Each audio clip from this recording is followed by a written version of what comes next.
what's this all about? So I'm here to absolutely diffuse fake news and delusional conspiracy theories, but I'm not going to do that by debating them. And if you were in any doubt at all about how important it is for responsible broadcasters, whether it's ITV or LBC, to give precisely no air or bandwidth whatsoever to such madness, such dangerous absurdity that has already seen people setting fire to phone masts in this country, I think 20 or 30 cases of that, then yesterday's episode of This Morning would have absolutely driven the point home for you. And the apology today is not good enough. You know, Priti Patel is sorry if Eamonn Holmes is sorry. Well, he didn't actually say sorry. He's clarified, but added, however, many people are rightly concerned and are looking for answers.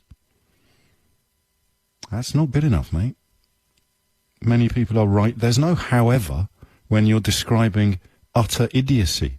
You know, the problem that Ofcom have, because London Live, a cable channel in London, did an interview with David Icke on this subject, and that's been referred to Ofcom as well.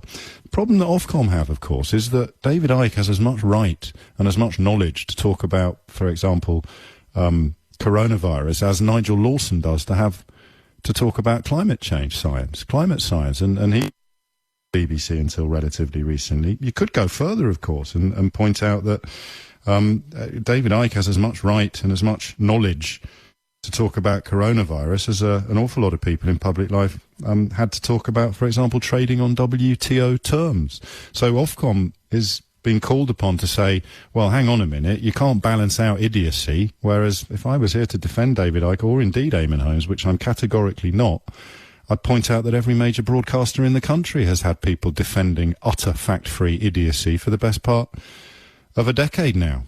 So that is my statement on Eamonn Holmes's statement. And as Mark DiStefano, a journalist I really like actually, he's the media and tech reporter at the Financial Times, no fear nor favour, as he points out, I think quite cleverly, see if you can notice the wink to those that won't be convinced. So as he offers up a clarification of his comments that he says some of you may have misinterpreted, as he offers up that, quote, clarification, we also have this line here, however, many people are rightly concerned and are looking for answers.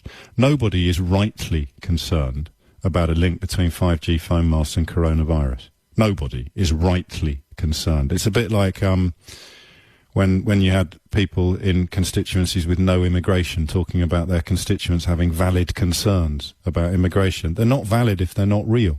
Nobody can be rightly concerned about links between 5G and coronavirus for the very simple reason that there aren't any.